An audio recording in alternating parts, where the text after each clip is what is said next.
It's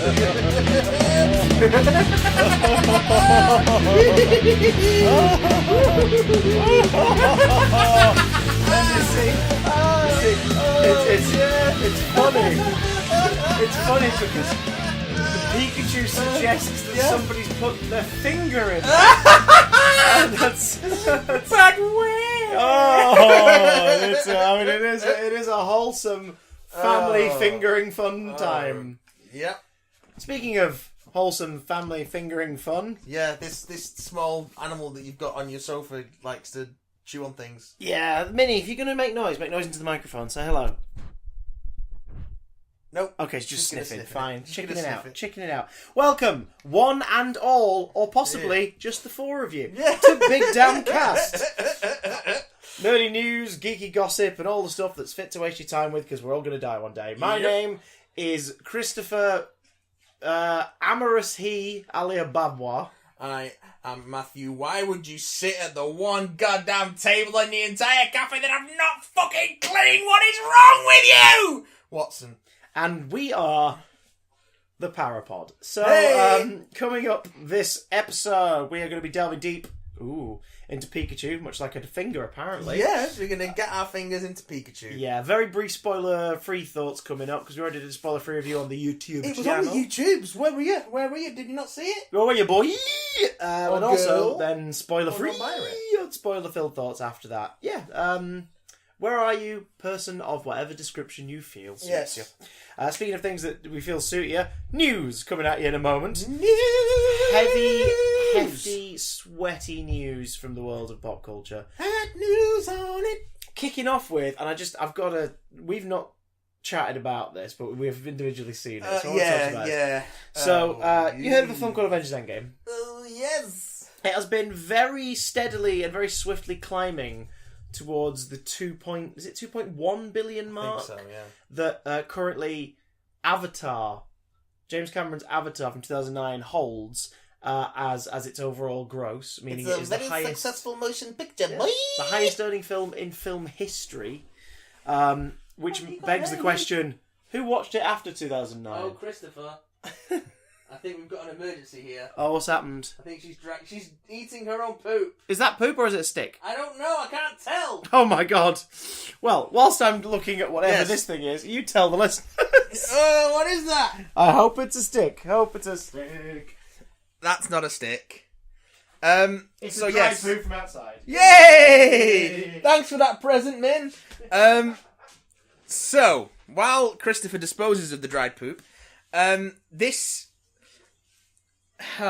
common thing in the film industry where studios and directors like to publicly congratulate each other in cute ways, like you saw with Jurassic World and the Star Wars movies, sort of trading off like cute little pictures to be like, oh, congratulations, you made loads of money, and it's all a bit of a circle jerk, but it's all in good fun. So you're joking. So, Jim Cameron, or should I say, someone acting on the orders of Jim Cameron, because he probably does own some sort of small fiefdom country at this point. He posted an image with the caption, and the caption in itself, the wording is slightly problematic. The opening, yeah. But then we come with the image. So the caption is, what shall James Cameron sound like today? James Cameron should sound like. I think James Cameron should sound like a man who sits, wipes his arse with, and blows his nose on money all day long, possibly wearing a monocle. To Kevin and everybody at Marvel, an iceberg sank the real Titanic. It took the Avengers to sink my Titanic. Oh. Everyone here at Lightstorm Entertainment salutes your amazing achievement. You've shown that the movie industry is not only alive and well, it's bigger than ever! Jim Cameron. You just dab some caviar off the sides of your lips there. Yeah. I was like an American Lloyd Grossman. Well, so a Lloyd Grossman. Is he American? I don't know what Lloyd Grossman is. I'm not sure, but he knows who would live in a house like this. Who would live in a house like this? More new past. And that's slightly worrying comparing, one movie being overtaking another in take-ins to a tragic accident that killed hundreds of people. But then he just straight up has an image of the big Avengers logo knocking a Titanic out of the water and submerging half of it beneath the wave. Fuck is this?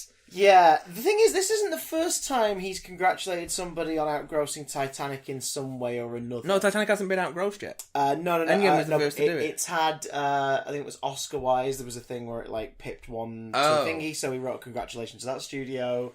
There was an instance where, I believe it was a George Lucas film, was pipped by Jim Cameron, so George Lucas sent a cartoon, but all of these things I'm mentioning, all of them use the Titanic in some way in the visual representation. Almost like they've forgotten that it was a genuine human tragedy. Now, here's the thing. The humanity! Here's the thing. Before you all get PC got mad, you're a bunch of snowflake. Here's the thing. If you go to, a Jim Jeffries gig, for example, you go... You're back in time, obviously, to watch Colin or whatever. You know there's going to be some dark material in there. Yeah, and it's not even like this is dark, it's just... Well, the thing is, they will make jokes about, horrific events in human history. Yeah. But you know that going in. You're about to put on your dark side helmet and embrace this is risky, we shouldn't be saying this sort of kind of jokes. This is a thank you note from a studio to another, and it's one of several now that are out there using the Titanic, depicting it as a prop. When it's, an iceberg sank the real Titanic, it took the Avengers to sink mine. Yeah, it's just weird, isn't it? Yeah, it's also weird that he says mine. Yeah, because James Cameron famously spent most of the last summer doing interviews where he said, I can't wait for the superhero craze to be over. I can't wait for people to get Titanic. And yet here he is. Because Avatar's the highest grossing movie of all time, with 3D tickets, the first big 3D spectacle of the 2000s, and that 2.1 billion was grossed over the first, I think it was 17 months. Yeah. It was out in cinemas for nearly a year as well. I still didn't see it at the cinema. The more people talked about it, the more I was like, I don't want to see it. I have no desire to see less interested I got in it, yeah. So, there's already that going on, but Titanic, prior to that, was the top grossing. So it's look, James Cameron, people enjoy what they enjoy, alright? Here's the other thing. It's not my high art is being usurped by popcorn schlock. James, have you watched Titanic? Titanic is the definition of popcorn schlock. Yeah. It takes a genuine human tragedy, turns it into a romance story as a focal point, fair enough, and then still gives it a villain. Why is there a baddie in Titanic? Put the coat on her! Why is there steamy sex scenes in the Titanic movie? It's just what is this? And Avatar is shit Pocahontas. Yes. Or Dances with Wolves. Yes. Dances with Blue Wolves. Yeah, oh god. Dances with the Blue Wolves that have sex with their ponytails. Lest we forget, the last the Blue Samurai movie of all time features characters who have sex with their braids. I don't hate it. Jim, just hush now. Yes, Avengers is popcorn schlock, but it's popcorn schlock that has enough heart that it's captured people's imagination. And as such, I would say it is perfectly comparable to Titanic. Yeah. Perfectly comparable to Avatar as a spectacle. Absolutely it is. So it's well deserved. And as the rate of escalation is going up on the income for this film in its first few weeks, it's very likely that it's going to surpass Avatar soon. I would have thought so. I would hope so, because it's a better film. If those grosses took in home media, it absolutely bloody would. Yeah. But we'll have to see. People are still going to see it, though, and it's still getting packed houses in a lot of theatres in the US. Mm-hmm. So, fingers crossed that he manages to do it. Get that man there. But please, everyone stop trivialising the Titanic like it was a movie. Please. Because it bloody wasn't. It was a real thing. It was a real thing. Do you remember when Adele had a Titanic-themed birthday party? And they gave out, rubber rings to people. It's that's gross. I remember me and my wife arguing about it. She was like, it's a party themed after the movie, and I'm like, yeah, but the rubber rings is a bit of a step, in it. Yeah, a little bit much. Fair enough if you were like, I want to have a fancy dress party and I want to go dressed as Rose from Titanic because I fucking love that costume and I love that film. Great. Cool. But handing out life rafts and stuff to your guests? That's gross. That'd be horrible. But anyway. Whatevs, Trevs. So, what we're basically saying is, Adele's cancelled. in other news... Put her next to James Charles. In other news... In a bin. Yeah. So you remember how there was that petition to remake The Last Jedi, and it was really successful, and Disney remade the entire film and did the version that everyone universally loves now, because it's got no women in it. Remember when that happened?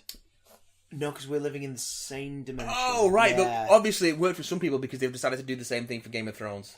Well, it's not the same thing. Are these the same people that tried to convince the rest of the world to go and see Alita every time they wanted to see Captain Marvel and would boycott Captain Marvel? No, because it's not and stop it from becoming, oh wait, what's that? One of the most, I think it is in the top 10 most highest grossing movies of all time? Yeah, something like that. Like, it's in there. It did well. It's in the 1.5 billion mark already, so... But, well done, Captain Marvel. No, this for being boycotted. This is not like a SJW is ruining our movies thing. This is a the writers didn't do what we wanted them to do, and now we're gonna whinge.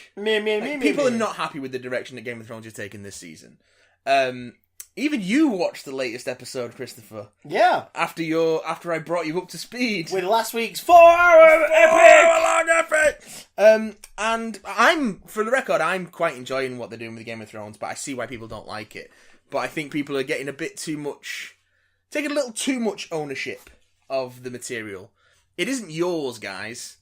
Whether you like it or not, it's Dan Thingy. It's Benioff and Weiss's and George R.R. Martin's before them. And people are... And, yeah, people don't like what they're doing with it, and maybe it's good writing, maybe it's bad writing. I'm not sure it is bad writing. But anyway, you don't need to start... Why are we starting petitions to remake things before they're even finished? What the fuck is going on with people? Because people feel such an ownership over stuff they've invested time in that they now think they can change it. And things like the recent Sonic crap and all that stuff hasn't exactly helped, has it? Let's be honest. A lot of the entitled fandoms now feel like they have that power to put pressure on a studio and make things different. But hey, are you guys going to all chip in toward the 100 million plus it would cost to make a season of Game of Thrones and remake it? They tried crowdfunding it on crowdfunding the Last Jedi remake. Yeah, I remember that. Yeah, fucking idiots. Jesus. But if you don't like it, guys, you just don't like it. That's fine. This is not the same group of idiots. Imagine what the world would have been like if the internet had existed when Return of the Jedi came out. Horrendous. Yeah. Horrendous. People love Return of the Jedi now, but it is definitely sort of the weaker of the three, but it's also fun. It changes the tone and direction, but it's not a bad movie. It's also funny how so many of the complaints that people had about Last Jedi were also things that Return of the Jedi did. Yeah, it's like, but the big baddie doesn't get any backstory, and dies really easily, and it's just like, well, yeah, the Emperor gets 13 minutes of screen time in the Return of the Jedi, and he spends nearly all of it sat down. Yeah. What a great gig. What a great gig. Nice work if you can get it. Spent 5 hours in the chair having prosthetics put on my face, and then I spent another 12 hours in a chair laughing. It's almost as good a gig as Lena Headey's work on this latest season of Game of Thrones. What? Standing in a room looking concerned, standing in a room looking concerned. She wasn't even in... Standing in a balcony looking concerned. She wasn't even in 2 whole episodes. Yeah. God, she's had it easy. Yeah. Why did it take her 2 years to do this season again? Fuck knows. But yeah, I bet it was cast availability. Cast availability, and I think the cast are all tired as well. I don't think they want to do anymore. I think part of because there has been some sort of not so subtle public backlash, not outright, but in the way that some of the cast are talking about the show and behaving in interviews and stuff. It seems like there's some kind of some backlash against it. But I don't think it's even because the show didn't go the way they wanted it to, although there is some of that, I think. But I think everyone's just fucking tired. Yeah. They've been doing it for the best part of a decade. Yeah. They're shattered and they want to go home. And there's a lot of American cast who film in Morocco and Ireland. There's a lot of English, European cast who end up filming in Ireland or Morocco. It's either like warm Mediterranean weather, or it's freezing wet North British weather, or like Republic of Ireland weather. So I'd be knackered. Yeah. Oh god, and especially because how long they're out there making it. Like, it doesn't seem to be one of those shows that concentrates its block for performer. No. Which is odd in a way, considering how many of the stories have been separated over the years. Like, very much, these characters are over here, so we're going to spend 2 months filming that. These characters are over here, we're going to spend 2 months filming that. In season 3, even the crews as well, they'd be getting absolutely sick of it all, unless they hire locally or mix it up and hire locally and also have an internal crew. In season 3 particularly, there were a lot of scenes that were switched between episodes in the edit. Crikey. Okay, so like they moved stuff around in post-production between from different recording blocks between different episodes. So I don't know how they approached it. And I imagine chunking it down to 6 episodes would help them approach it in a bit more of a manageable way. Especially since 2 of the episodes take place in one location entirely. I don't know. As an outsider watching this week's, I totally can see why people might dislike. Oh, I got people that dislike it. Certain characters' arc snapping into place, but I think it's down to emotional investment. I think it's because they've all emotionally invested in that character in one way that now upsets them that the character's not doing what they would like them to do. I think that's the difference, is that I as a viewer get frustrated at the character for doing things that I think are stupid, whereas I think a lot of people are getting frustrated at the writers for making characters do things that they think are stupid. Yeah. Or unearned, or vice versa. So, yeah. But hey, what are you going to do? It is what it is. Start a petition online. Start a petition online, get it remade. Speaking of remakes, speaking of terrible remakes. Oh, good. So, Lord. I think it's out in the States, isn't it? Or it's just, it's out next week. Next week, yeah. Aladdin. Yeah. The live action Aladdin. Well, the Infinity model looking over at us with his cheeky little face, reminding us of better times and happier days. Prince Ali, mighty is he. Ali Ababa, although you wouldn't freaking know it based on the clip. So, Aladdin's coming out in a couple of weeks. Now, we've gone from complaining about people complaining about things, something to just straight up complaining about. Well, something. here's something that gets me. I was talking to my dad about this earlier in the week. He was saying, why is this Aladdin thing sort of upsetting you so much after I watched the clip that came out this week through Entertainment Weekly, which was the first sort of minute, or it seems like we've gone past an intro and just started at the it's Genie's a minute of Prince Ali, the musical number that kicks off the second act of the story, and is the bit where Aladdin, now made up to be a prince due to one of his wishes, returns to Agrabah to try and woo Princess Jasmine, and it's a massive parade led by the genie in disguise as a hype man, who bigging it all up. Like, it's a really cool sequence in the original film. My dad said, "Why does it annoy you so much that this one's not as good or is doing things differently?" And I went, "Do you know why? Because it's a remake, and remakes invite comparison. I hate it when people say, 'Don't think of the original.' I'm like, why wouldn't I? This film exists because of the original. Now, do I want a live-action Aladdin to be better than the animated original? That'd be amazing. It's not like my aim. I just want it to be entertaining. I would like it to not be worse. Yeah, I'd like it to be a decent enough interpretation that it has its own flavour. Great example, the Broadway show. Aladdin on Broadway and in the West End is a phenomenal piece of work. Songs return to it that were in the original cut of the movie, like Proud of Your Boys back in, High Adventures back in. Choices are made to adapt it to its mediums. There's no Abu in the stage version, but Aladdin's 3 friends from the first draft of the script come back. Babkak, Omar and Kasim return to it, and they encapsulate that relationship and add a new direction to it. Nice. Jasmine's sort of longing is fleshed out in the musical, so you kind of get it a bit more than she's just, I'm bored of this. Like, you sort of understand that, oh wow, you've really been pressured from a very young age to be something that you don't really want to be. And, the show takes up on that. And also, most importantly, the show of Aladdin on stage doesn't try to do the genie the same as the animated original. No. There's some pop culture fourth wall breaks in there that can change and evolve based on what is actually happening in the popular culture right now, which is kind of nice. Like when we saw it, they made a Strictly reference, and it was like just after that series had wrapped up with a controversial ending. So it was like, brilliant, well done, got us all laughing, and it didn't feel forced. They find like natural places to put it, so it doesn't take away from what's happening. But also, they made the genie into a Cab Calloway-esque kind of, just this big showman instead. Yeah. So he's not this fast-talking, scary cartoon, but the energy's there, and as a result, it's very much a version of the same character. You can go on YouTube and watch James Englehart perform in the role. Who's writing with Marvel now. He did the Spidey for Free Comic Book Day. He wanted a short story for Spidey, and he's not allowed to say what. But those things that've been coming up, the writer and artist sort of teasers. Yeah, he's writing a book.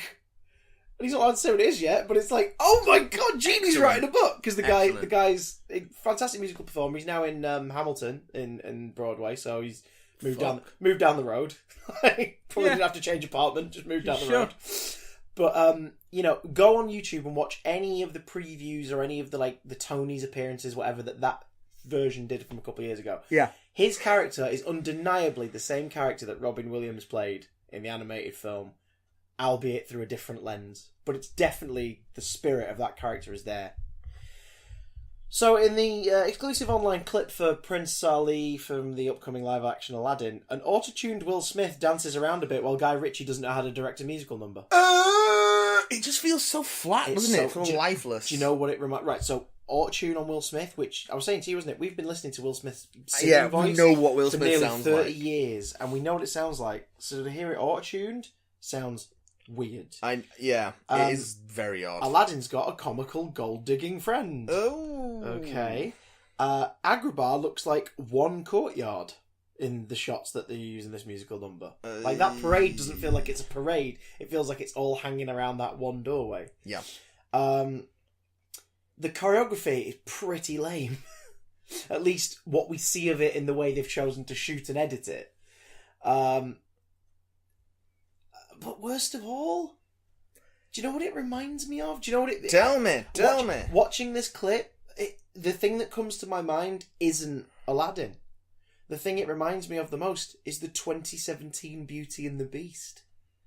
It's the same kind of feel, the strange autotune, the flat colour palette, the lack of confidence to just indulge in the fantasy premise visually on screen. The most fantastical thing outside of CGI animals that happens in this clip is Will Smith disappears during the purple peacock because he's got 53. He disappears camera right at the front of the shot and then is on the back of one of the emus that runs through the doorway. Like, that's the closest it gets to being fantastical and magical.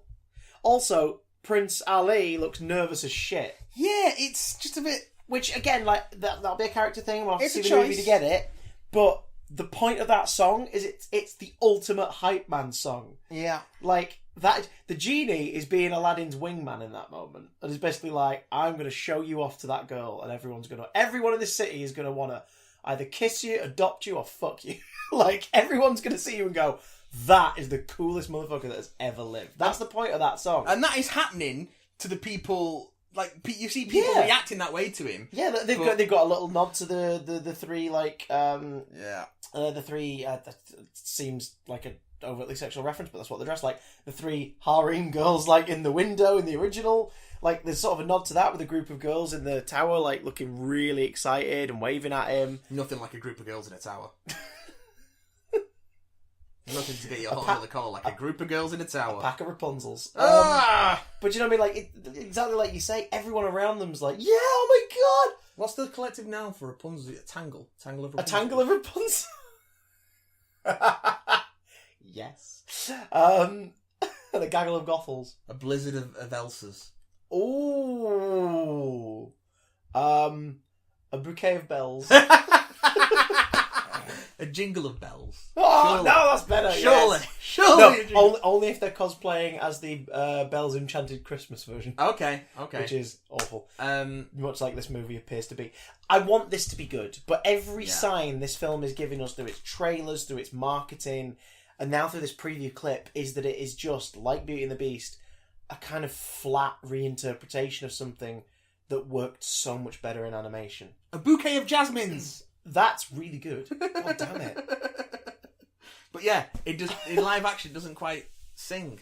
Especially considering the whole point of these things is like, we've got all the technology now to do all that fantastical stuff in live action. It just looks. Yeah.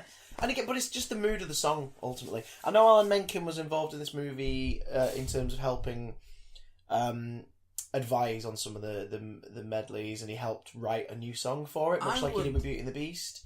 And he's been doing a lot of the press, because, of course, it's always really good to you Disney nerds if you can make sure Alan Menken's on the press tour. Well, quite. But this song has a very specific purpose, and this clip shows that it is not serving that purpose in the realm of the film itself. I'm really not excited for this anymore in any way. Like, I was curious that after Beauty and the Beast, I was like, I don't want any more of these. And then that second trailer came out, the one where the GD actually, the most recent trailer, the one where he's like, I mean, there's a lot of thingy and make me a prince. I could just make you a prince. I was like, good. Do you know what you've done? You focused on the Will Smith sense of humour here. Yeah. You're not trying to do Robin Williams. Which is why, when you cast someone as the genie, you can't just get them to do Robin Williams' impression. Oh, God, no. You get them to bring their own take on it. That's why you cast that person as the genie. Trevor Dion Nichols is playing him in the West End. Again, they're all kind of based, the touring ones at the minute are all kind of based on James Englehart's version, but they've all put their own stamp and personality into it. So as a result, none of them feel, like they're a copy. And Will Smith is one of, like, dud films in the last 10 years, and Will Smith is one of the most charismatic people in Hollywood. Like, he uses it. Yeah, absolutely. So use that. Although he's failed to use it in recent years by continually making terrible films. But come on, like, remember all behind the scenes and the interviews leading up to Suicide Squad? Didn't make you think the film was going to necessarily be incredible, but it got your hopes up, because you were like, he's selling me on them having a real good time. Like, this must be really fun. But it doesn't, Will Smith's got great personality and you can use it, and there's glimpses of it in the dialogue bits we've seen in the trailers. There's definitely glimpses of it. Will Smith, Fresh Prince musician, not TV show, Will Smith, sang Summertime, right? He sang Miami. Like, these are hype songs for summer and for drinking and parties and getting, like, into the best mood. But he works clean. Like, he works clean. He absolutely works clean. Millennium. There's a bit on that album where he basically... Millennium. Because do you remember Without Me? The Eminem track sort of makes a joke. He says, Will Smith won't rap in his songs because they well, fuck you. Like, he sort of is like, oh, okay, wow, unnecessary. In one of the tracks on Millennium, he rebuts that by basically saying, like Grandma always said, you never have to swear because only, like, I can't remember the lyric, but he's basically like, only morons have to swear to make a point. It's like, okay. Even his rebuttal was clean. It's a fair sentiment, but untrue. Untrue, but I think the point he's making is he wanted to make... Fucking untrue. He wanted to make rap that was accessible to all ages. Exactly. But, like, Will Smith has that... He's got charisma. He can be a hype man. Absolutely. I mean, for Christ's sake, Wild Wild West's a terrible movie, but you all know the damn song. Do you know what I mean? Like, he can hype like crazy. This scene doesn't say hype man. This scene says, hey, Will Smith, sing to this exact tune. We're going to auto-tune it to fit a certain thing. And here's some very minimal choreography. It just... Yeah. It's lifeless. Yeah. And maybe it'll work in context, but I'm not sure how. No. We'll see. Well, there's always the Lion King. Remember when Gus Van Sant did that shot-for-shot remake of Psycho? Oh, Christ. Except he added... What did he add? I don't know. He made it more on the nose that Norman was pleasuring himself when he was peering through the hole. Oh, okay. That was like the one thing they added to it. Sure. Like they sort of... Vince Vaughn is sort of making more noises and he's clearly moving his arm. And it's just like... Oh, that's gross. Because there's no hint of that in the original. It's just, God, the voyeur thing's creepy enough. It's like, imagine someone... Also, they wouldn't have been able to get away with it in the original. Someone could be watching you shower and, like, jerking off. Like, that was the creepy suggestion in the original. I'm jerking off. In this, he's just straight up jerking. Yeah. Anyway, speaking of jerking... Pounding it. Just pounding it. Now that's out of the way. Yeah, so, speaking of jerking... Pikachu. Yeah. Let's jerk off Pikachu. Let's jerk off Pikachu. Well, someone fingered him, apparently. Oh, well. I don't know. What is... There's a line in the movie where he says, like, people go... never speak to me. They always sort of pat me on the head, squeeze my cheeks, put their finger in me. And then he moves on, and it's like, wait. That slipped in there. What did he just say? And I wonder how many lines in this movie, certain Pikachu lines, were just Ryan improvising in the voice booth, and they apparently went, that's funny, we're keeping that apparently in. There's a lot of, like, not safe for children stuff that was recorded. Oh, I can imagine. With just, like, letting Ryan Reynolds run loose on it. I mean, there's a bit where he threatens to stab an ape on with a knife. Yep. Well, he suggests using a knife to stab an ape on. It's like, what the hell? So let's do some brief non-spoilery thoughts on Detective Pikachu. You've probably already watched our video review on YouTube, also starring some of the former Five Who Fans lads. Yes. The FFWFL.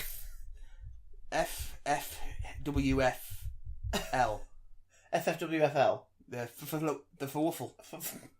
That describes them all beautifully as a collective. A fwuffle. The Fwuffle of Five Who Fans lads. A fwuffle of Five Who Fans.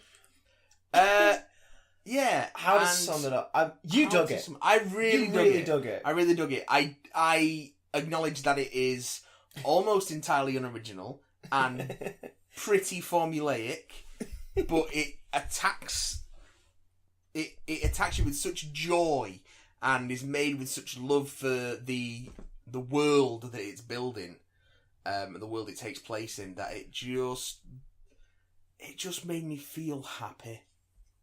It made me feel warm and happy inside, and I didn't even need to ruin a pair of pants to do it. Oh dear. You know what I mean? I came out of the cinema clean, which is good because there were a lot of children in there, so... It could have been embarrassing. It could have been very embarrassing. Still not as bad as what half of Pikachu said, so that's fine. No. I thought it had a convoluted plot beyond a certain point for a simple film, and I thought the third act was an absolute dud. Lies. But I love the noir tone. I love the neon color palette. I love the 80s Blade Runner-esque synth. Movie. I love the first two acts like a lot. It won me over so much. There's stuff to enjoy for me still in that last sort of 25 minutes, but it lost me a little bit once you start thinking about the plot of the sort of Christ, Chris, you can't think about this. It makes no damn sense whatsoever. No, it does. Well, we'll get into it. Yeah, we'll get into it. Yeah, but other than that, cast wise, pretty damn great. Oh yeah, Justice Smith, aside from some of the more lip quivery moments, is really solid. I like his lip quivery stuff. I don't know. Sometimes it felt a little bit like he was sort of trying to get a tear out and couldn't quite. And it was like, oh, Justice, come on. This is a broad ass kids movie. Yeah. Like, at the end of the day. Yeah. And so how bleak is it at the top? It is pretty bleak beyond at the top, prologue, it's so prologue included to a point, but beyond the prologue, it's so bleak. Yeah. Right up until the Pikachu arrives, it's a really bleak movie. You get a brief bit of comic relief with a Psyduck. Yeah. And that's it. But I mean, the emotions generally are just like very broad because they're aiming for an audience that is not have a clue what's going on. They just come in to see the shiny Pokemons. Yeah, see them doing their Pokemon things. And we do get that. So the basic plot is I think it's got a lot of heart. Tim learns of the death of his father, Tim Goodman, Detective Goodman, in a car crash in Rhyme City. So travels out to Rhyme City away from his accounting job to deal with the affairs. He's an insurance adjuster, which I think is fantastic. It's like because you never really the protagonist of this kid's movie an insurance adjuster. It's also the fact that you never really think of that in Pokemon, do you? No. Anyone you meet career specific in the games or cartoon or whatever are always like, the most mundane thing is not mundane at all. It's like, I'm a farmer. I'm a fisher. Like, you know what I mean? Yeah. I provide food. I run this power plant. Like, it's always like, oh, cool. Oh, cool. Quick side question. Whereas in this, I'm an accountant. I'm the main character. Quick side question. Do we think people eat Pokemon or is everyone vegetarian? I'm sure the anime did an episode where people were selling Pokemon on the black market to be eaten, but they never get to the point of it being eaten. I'm pretty sure that's a plot that has done the rounds. Yeah, I'm sure in the early gen games you can eat certain things at some points that are named after Pokemon. But they don't think they contain those Pokemon. Like if you eat a burger in the Pokemon world, is it made out of a Tauros or a Miltank? God, I hope not. You can drink Miltank milk. Can't you eat Magikarp scale? Isn't that like a power up or something? Slowpoke tails. Slowpoke. Oh my god! Oh, but they grow back. But yeah, because they. So, but that means they would get chopped off. Yeah. Well, that means you're either finding one in the mud and eating it, or you're cutting them off. That's a plot point in Gold and Silver. That's horrifying. Team Rocket are cutting off Slowpoke's tail. Yes! Oh god, it is, isn't it? Because, it's like the middle of the game, isn't it? That's sort of like the middle of the game. It's like you're going to foil a mob plot. It's the early... it's one of the early dungeons, like before the second gym leader. Oh my god. That's like... I played Crystal and I want to play it again now. Damn it. You should! It's fucking great! I hope the cartridge hasn't burned out! Get yourself I've been quite lucky. Virtual console. I've been quite lucky. My red cartridge still works as of last year. Hold it close, don't ever let it go. Back up your save while you can. I'm going to have to find a way to back up that save for you. I have no idea how. I can do it from a Game Boy Advance cartridge, but not a Game Boy or Game Boy Color cartridge. I don't have the hardware. I do not have the hardware. You're doing it through a Game Boy Advance, though? No. Oh, okay, because I was going to say, if it goes through the console, just... No, I can back up my Game Boy Advance stuff via my DS. You crazy kids with your dirt and your filth. I know, right? Anyway, we're getting so off topic because we're talking about Pokemon. We got off topic with Pokemon. Yes. About Pokemon. Missing dad. Tim goes to basically like sort through the mail and pack away the apartment and all that good shit. They have an estranged relationship as well. Yeah, the police chief played by bloody Ken Watanabe. Just rocking up in this, with his snubble. With his freaking adorable snubble, he's grumpy goose. And then at the very end of the scene, just that little purr as he gets a tickle. He sort of is like, your dad was a good cop, and I know you two weren't close, but he did love you, honestly. And then Tim's like, oh, shit. And he meets a mysterious reporter who's actually an intern for a news network called CNN, which was really confusing. Catherine Newton? Yes. Which is really confusing, because for the first, half an hour of the movie, I was like, are they saying CNN? Yeah, I know, right? What on earth? CNN? It's in Rhyme City, a city where Pokemon battles are outlawed. And the relationship between people and Pokemon in that city is everyone has a Pokemon partner. And they work together, so... Yeah, no Pokeballs allowed. Yeah. Nil Pokebiolenskis. It's all partnerships with Pokemon, living together with Pokemon. Which means you get to have some fantastic settings for a noir movie. You've got informants, who are Mr. Mime. Yep. Who obviously are not going to spill the beans because they don't freaking talk. You've got Pokemon underground battles. Yep. You've got performance-enhancing drugs being sold on the streets. Oh, yeah. It's a full-on noir, and it opens with the death of a character, and someone's investigating the death. Because when Tim arrives at the apartment, he's not alone. A Pikachu wearing a little deerstalker... So cute. Is also there. Ridiculously cute. Not only was it Detective Goodman's partner, but Tim can understand it and it can understand him. Because Pokemon, for those who don't know, I mean, it's been 20 odd years of it being around in the West, I'm surprised. I was speaking to a colleague at work today who asked me what Detective Pikachu was. And he went, fun. And then disappeared in a puff of smoke. I was like, it's been advertised everywhere for the last 3 months. It was like, I've been studying. What? Yeah? Have you not have you not walked outside your door and looked at the side of a bus? The fuck? Well, they're missing out on all the highfalutin fun of a Pokemon that speaks. But only to Tim. Only Tim can understand him. So, Tim at first thinks he's going insane, but then realises, hang on, this was my dad's partner. It's Harry, isn't it? Was his dad? Harry Goodman. This was Harry's partner, and if he survived the crash, maybe my dad did too. He's got a point. So they go in to investigate and try and find out what happened to Tim's dad and what it has to do with the head of Rhyme City's biggest company and a certain Pokemon of notorious position and the facility that was experimenting on it out of town. So it's a noir movie with some sci-fi shit and some wacky, adorable creatures. Top 10 cutest Pokemon. Spoiler alert. They're all cute! Great gag. It's a lot of fun, and again, it is a lot of fun. It's hands down to me, and I've not seen them all, but it's hands down to me the best video game movie ever made. Oh yeah, because it's actually fun and a decent film. It's also a kids movie, which you don't really. Oh yeah. You don't really get when video game movie adaptations happen. They're usually aimed at teenagers or people who are older. Yeah. In this case, it's squarely aimed at children and children at heart who've grown up with the franchise. It focuses a lot more on first generation Pokemon visually, so as to strike a chord with multiple generations of fans or parents or older siblings who are aware of Pokemon. Though there are quite a few Pokemon from the 2nd, 3rd, and 4th generations in it as well. And 5th. Some 5th, and even 6th. So they're in there.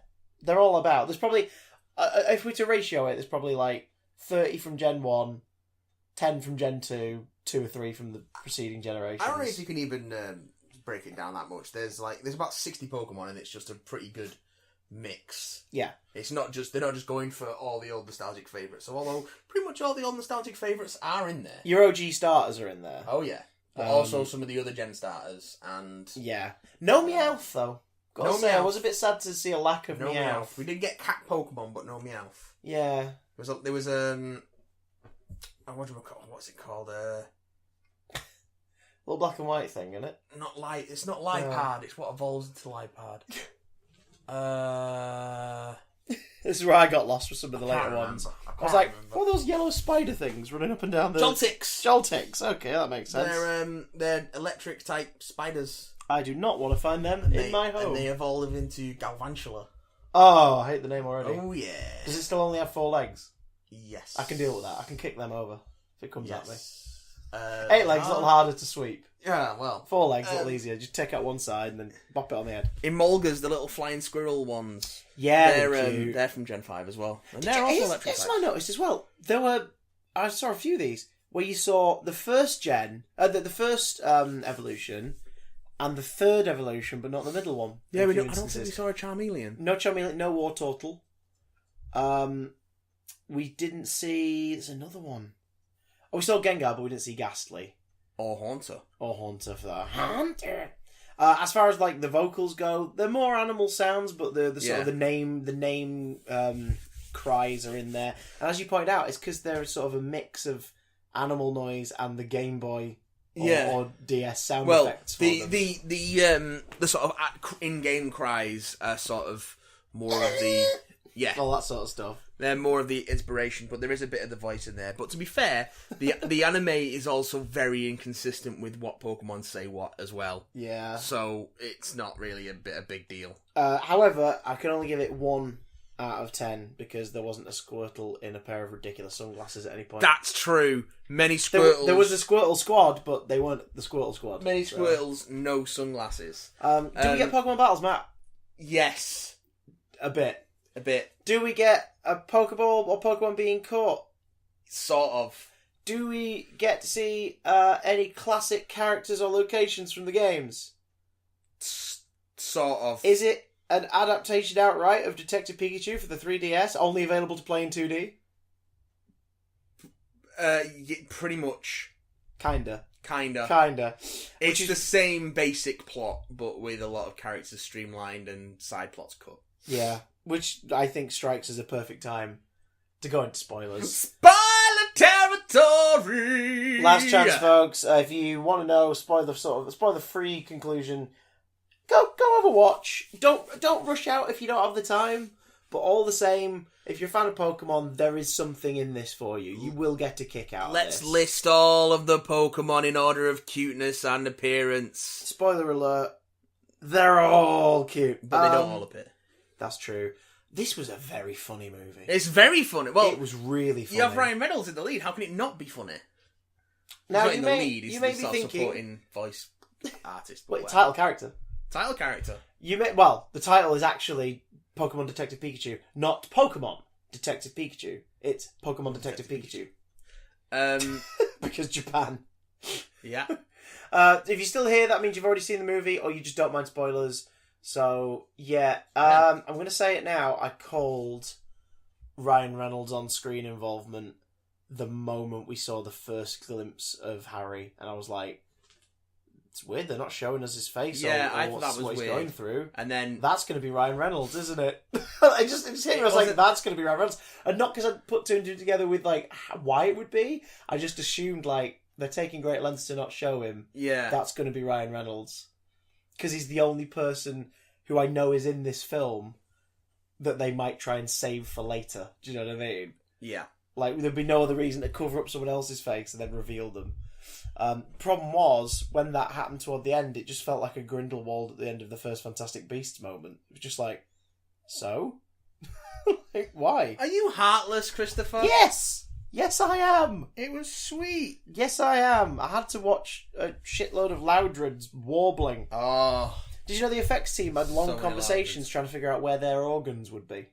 Yeah, I can believe that. Because what's great about the design in this is they don't try to do, like, and again, there's nothing wrong with this. There's wonderful artists, there's one on Instagram in particular I follow, who tries to sort of do natural pictures of Pokemon. Who may have been one of the designers on this. Could have been. They've got people who've done fan art Yeah. of realistic looking Pokemon have gone on to be character designers for this film. Oh, like sort of in advisory capacities and doing They just sketches hired and them stuff. as character designers. I wonder, I might be able to find him because I follow quite a few people on Instagram. I'll try and find him, but Um, it's wonderful what he does because, again, he just sort of goes, right, so Caterpie, what the hell would that actually look like if it were real? It Let's would go. look like And he it'd like creates, an insectoid... it would look like a glowworm. Beastie. You remember glowworms? The cuddlies that had lights inside them? It looked I like remember that. them. That's what I think it'd look like. I remember them. But yeah, we just get to... There's just... They don't a go simple all joy. that way, do they? They don't go No. the full way for that. They kind of find a happy medium in between. Because they've still got to be cute. Yeah. So what they do is they sort of go the Roger Rabbit route, Yeah. but give him realistic textures. Yes. So Pikachu is furry. Yes. Jigglypuff is furry. People forget that Pokemon Which are supposed freaked to be people furry out. a lot of time, I think. Which freaked people out because I thought Jigglypuff was like a balloon. It's like, well, yeah, but it can still have fur. Squirtle has got a very kind of amphibian texture to its skin, and Yeah. Charizard and Charmander are sort of slightly Lovely scaly. Well, yeah. Charizard Particularly very scaly. Charizard, yeah. The Charmander we see is a bit smoother. Yeah. Ditto is horrifying. Oh my god! Right, again, I kind of called it. Early on, they show a Ditto at the TV studio. Yeah. Just hanging out, and then when Thingy's getting off the stage, it changed into like a stagehand and helps him off the stage. Yeah, because the Bill was Nye like, character is wheelchair bound, so he has a helper, which apparently is a Ditto that can turn into a human. Well, yeah, although we are led to believe early on it's just there, aren't we? Yeah. It's just one of the workers in the studio. But I realised later, like, oh, that's the moment it takes the son away and kidnaps him Yeah. and replaces him. Because the majority of the film, you're led to believe that the son of the billionaire is the villain. Which he is in the game. Which he is in the game, so it was done on purpose to sort of play with fans of the original game. But it's hilarious, because every time he rocks up on screen, we just wet ourselves laughing, because he's there in these massive aviator shades, and he never speaks, which on reflection makes sense. Oh, yeah. But at the time, When it's he's just doing hilarious. evil stuff, it's just like... He just rocks up and smirks. grins. It's like, oh, you piece of shit, I love it. this is hilariously terrible, and they know it, and they're indulgent in it. But then later on, he takes the shades off. And he's got tiny little dots for eyes! Tiny little beady Ditto eyes! Which is great, because that is a carryover from the anime, isn't it? When Ditto transforms into things, it's got little Ditto eyes. Yeah. Unless it's really trained itself and like really honed its abilities. It has a Ditto face. Yeah, it's so fun. Oh my god. Very good. I remember it turned into Ash in one of the episodes, and it just has tiny little dot eyes, little lined mouth. It's like, what the hell? Like, you get to see that motherfuckers in live action. Yeah. And it's terrifying. It's also, did they kill the Ditto in this? Because the What Ditto was sort of it? loses its shape, doesn't it? And it looks like it might be dead. Yeah, what did they do to it? I can't remember what they did. They put something on it. I think a few characters get bumped off in this. Yeah. Well, Rita Ora gets thrown into a door, yeah. but we don't see it. But it's We see the implied that she's hologram. killed. Yeah. Um, And it's implied that everyone at that facility is murdered. yeah. Either by... of... Well, we think it's by the escape of Mewtwo, but it's possible that the Greninjas were just sort of not... Because the Greninjas were sent after Harry, but they're not tameable. That's why they keep getting locked up and put away. I think they are tameable. They're controlled. They're just... What was their genetic thing then? Did they have I think they one? were just stronger. Okay. Because that was the thing. The Greninjas were sort of played as like a creepy reveal, but we'd seen a couple of them wandering around the city earlier on in the Yeah, film. I think the ones from the facility were just stronger. Okay. Creepy little sort of Well, actually, I've seen enough hentai. Creepy little tongue moment. Yeah, poor Catherine Newton getting wrapped in a Greninja tongue. A gross tongue. There's a lot of tongue jokes in this. Lot of tongue. Speaking of, Justice Smith getting licky tongued straight at the with a practical effect. Oh. Apparently, I think we talked about this on Sunday, didn't we? But the Pokemon Company didn't like that. No. They didn't like that gag, and they because some of the effects and some of the production team have been talking this week about working with the Pokemon movie to make the film feel as authentic to the games and to the world as possible. And there's little nods, which shows that's why the film is so enjoyable, because it was designs, made with love. The cities reflect the sort of environments you go to in the games. Yeah. Like the majority of this one, in terms of its city streets, was shot in London. And so which kind of it has shows, that. yeah. And they even leave a few London buildings in the skyline for shits and giggles. Well, like the Gherkin's really prominent in a section that is essentially Canary Wharf. The train station has a London Underground style station which name. The games do kind of have that sort of They base it on real life stuff and simplify it. Be interested to see if any of that gets called back to in the next set of Pokemon games, because they're set in a UK slash sort of Western Europe kind of. I think it's just straight up UK, because they've already done France in Gen 6. Oh yeah. There's a few nods like that. I mean, the tiny town that Tim comes from looks very much like a real version of, like, your Pallet Town sort of environment. But what the hell was I going at with this? With the environment, so the Pokemon Company obviously were like, do this, that, and the other, and they were delighted that they were going for the more cartoony look for the Pokemon to keep them realistic compared to people's expectations. And they like what they did with Pikachu. Pikachu is a marvel of effects. He looks gorgeous. Just really well done. There's like a couple of shots where he sort of looks like he's been composited, and it looks composited, but they're usually shot without other people in them. Yeah. So it's like live action shot, and he's been put in there. When he's been interacting with others, with the lighting, he looks great. But the Pokemon Company had some beef, and the beef was so weird. One bit of beef they had was Lickitung licking Tim on the face, and that weird little moment, because they were like, that's unpleasant. They said they thought it was unpleasant. It is unpleasant. It's also really funny. Yeah, it's like that's the joke. And the thing is, the joke is in that moment. There's this derpy Lickitung who walks up to him, licks his face, and then as he uses the seat cover to wipe the slime off his cheek, it's just like there, and it just wanders off, and he's like, "Is this Pokemon with anyone?" It's that this Lickitung just comes up to him, looks at him, and then just unrolls its tongue. And then gives him a slow, languid lick. Right across his chops. Slimes him. But then, that's just how Lickitung says hello. But as a plot point then, it made sense later retroactively. Because Pikachu explains to Tim, we don't understand you outright, but we understand what you're feeling. The communication between people and Pokemon is not linguistic, it's more empathic. Yeah, which no one really knows for sure. Like, Pikachu's the first person to just outright say it to him, like, that's what it is. So on reflection, that Lickitung knew that he was going through the loss of his dad and processing it, and came over to check on him, be like, "You good? You good, buddy? Hey, buddy? You okay now? You happy?" Thanks. Which just makes that Lickitung more like a dog, which is even cuter. Yeah. And we get plenty of dog Pokemon in this as well. Oh, Growlithe and Arcanines working for the police. Arcanines working for the police, along with the Snubbull. All the dogs were with the law enforcement. Because there's a shot where you see a bunch of police going into the station, and they've all got like dog Pokemon with them. Yeah, that was cute. I might be wrong. I'm sure I saw a policeman with Flareon at one point. You do see a Flareon. I don't think you see. We see an Eevee turn into a Flareon. Yes, and I'm sure we see a Flareon out in the world at one point. Possibly. I'm going to see if I can find a list of all the Pokemon that appear in Detective Pikachu. Carry on. Another thing they didn't like, apparently, was the inclusion of Mr. Mime. Yeah, Rob Letterman, the director, really had to fight for Mr. Mime. And the reason why, they were giving like the Pokemon Company's reason for not wanting Mr. Mime was just because they didn't understand why they would want to use him. And they had to keep explaining, we've got a set piece, we've got a gag based around his miming ability and the fact that he's a mime. Like, that's why we want to use him. We have a joke about trying to get information out of a key witness, and they can only mime. That's why we want to use him. Yep. And they just didn't get it. And it's like, what? Now, of course, that could just be the executives that they dealt with at the Pokemon Company. Lord knows, a lot of people high up in creative companies tend to not have any creative bone in their body anymore, or never had it in the first place. They're just in charge and get paid more than anyone else. But at the same time, maybe it is just cultural divide. Maybe it's just a humour thing. The same way that certain things in co-financed Hollywood and Chinese movie studio blockbusters have certain gags that feel out of place here. The other day, watching Pacific Rim with Lucy, which I believe was a co-production with a Chinese company, it's definitely a Guillermo del Toro film, but it's got a lot more kind of straightforward, jokey and sort of bland joke setup moments in it. Because apparently Chinese markets love broader humour and stuff about embarrassment. They love embarrassing jokes. They're hilarious.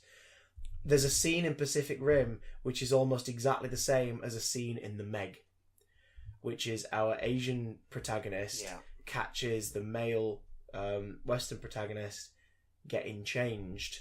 They watch them for just a second and then go, "Oh no, I mustn't look." And it's like that little coy. Apparently, in China, parts of Japan, and a few other countries out within the region of Asia and sort of Eastern Europe, apparently that humour like breaks people's just sort of. It sends them into a frenzy. They think that's the funniest shit in the world. Like people being coy about perving on someone is the funniest shit in the world. Yeah. And especially if it's an innocent character with morals. And it's like, okay. Whereas over here, that moment so makes you go, all right, that's kind of cute, I guess. Do you know what I mean? Yeah. That's so sweet. So maybe it's just a divide. Maybe just the Asian audience is like, but mime comedy, I don't get it. Which, technically is what we all have in common, normally. Mimes. I don't get it. The Mr. Mime gag was so dark. And it was so dark. And they put a lot of it in the trailer, but you don't much see, of it wasn't. You don't see where it goes in the trailer. So much of it was, like, they go all the way in with it. It's beautiful. All the way in. It's like it starts to interrogate the mime by miming pouring gasoline all over him, and Mr. Mime is freaking out. And then they accidentally drop the mime match when they high five at the end of the scene. It doesn't cut back to it. It doesn't show cuts it. Where you don't see what happens. It just shows their face as they realise what they've done, and the Mr. Mime's horrid five reaction in the background as he's watching something get closer to him, and then it cuts away. It's like, oh, that's so grim. It's good. That is so grim. Here is a list of a lot of the Pokemon that appear in the background of Pokémon Detective Pikachu. And I'll tell you who my favourite one is now off the bat, who only made one very brief appearance in one moment in like 2 shots. That was Togepi. We very briefly saw a Togepi. I completely missed the Togepi. I believe that it's in there, but when the guy who's the head of the underground fighting ring is confronting him the first time, there's a sort of crowd of people either side him, and on the right in front is somebody cradling a Togepi that just looks really concerned. But that's all we see of it, and I'm like, God damn it, I love Togepi, show us more Togepi. We see Arcanines. Yes, we do. We see Ordinose. Which ones are Ordinose? They're the big pink ones with like fluffy white tipped ears. Oh yes, they look a bit like like a Digimon. They look more like a Digimon. Like a bit Moominy. They're sort of wandering around a bit. Yeah, I remember seeing that. They're supposed to be they're used as medics and stuff and healers. Okay, which is some of this setup as well, like healing Pokemon. Blastoise, of course. Buffalant, which is the big buffalo Pokemon we see at the beginning in the fields. So many fucking top 10 Pokemon we found. Talking things you missed. Keep saying a Tauros. They're not Tauros. They're not Tauros. They're Buffalants. They're Buffalants, motherfuckers. Even I know that. Maybe I only know that just because I'm a Gen 1 and Gen 2 person. Yes. I know what a Tauros looks like. And it ain't that. Is not a Tauros. So. I don't see a whipped multi-pronged tail, motherfuckers. I don't see a dope-ass mane round its shoulders. I know Tauros. And you, sir, I know Tauros! Good day, and damn your eyes. Braviary is the big eagle, the big blue eagle looking fucking thing. Yeah. Speaking of big blue eagle, did you spot the Lugia balloon? I didn't spot the Lugia balloon. It's just a big-ass Lugia balloon in the back of one shot. I was like, no, give it a glory shot. My balloons! Drifloon is not in this, thank God. Bulbasaur? Maybe it was, we just never spotted it. I didn't spot a Drifloon.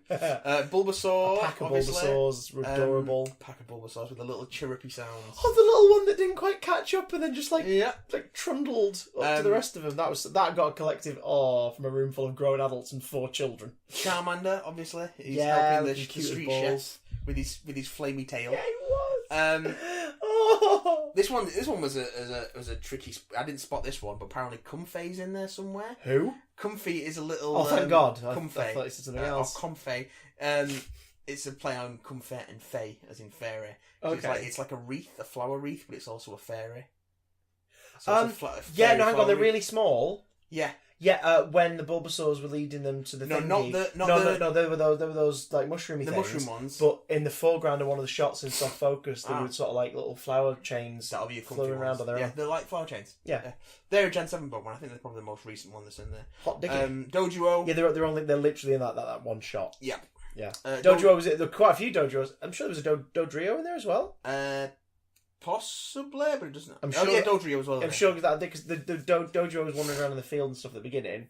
And I'm sure there was a Dodrio in the city when he first arrives and he gets out of the station. Yes. With his scary looking fucking frowny faces. Mulga, who are the cute little flying squirrel types. Yeah. They're also an electric type, a bit like Pikachu. There's a lot of electric mice, electric rodents in Pokemon. There's a lot of those. It's a thing, I guess. I guess when you're up to like 800 of Pokemon, you do tend to run out of sort of new combos and go, right, sod it. Rodents are electric.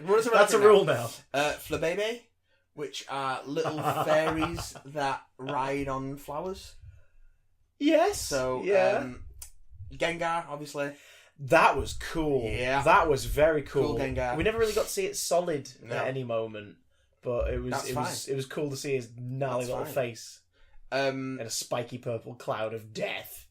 Golurk, which is the giant golem thing with the big iron band across the crack on its chest. Yeah, the Ditto turned into one briefly, didn't it? Like for a moment. Possibly.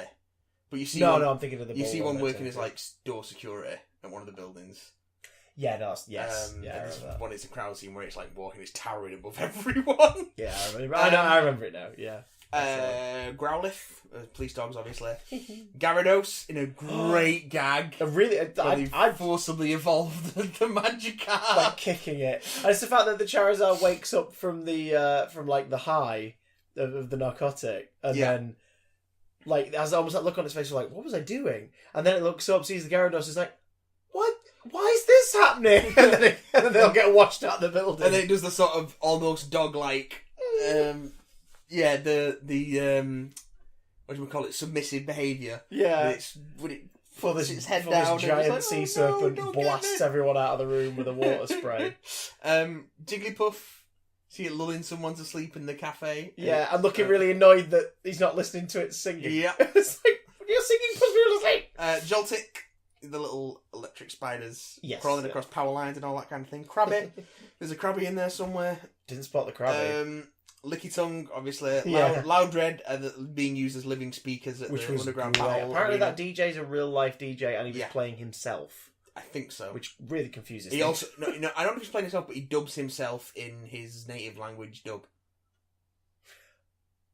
What do you mean, in some of the games? No, in the film. So when the film's been dubbed into his native language, he does himself, like Ken Watanabe dubs himself in the Japanese dub. Oh, okay, alright. As opposed to getting a local actor to dub. Machamp. We see one directing traffic, and we see Ditto turn into one. Little face. And the only time it says Ditto is a Machamp before it punches him out of the window, which I thought was great. Ditto. Machoke. I spotted the Machoke. It was one of the crowd scenes. And there was one at the fighting ring. Yes. Well. Magikarp, obviously. Great cameo from Magikarp. Morlul, which are the little glowy mushrooms. Yeah. That follow the Bulbasaurs.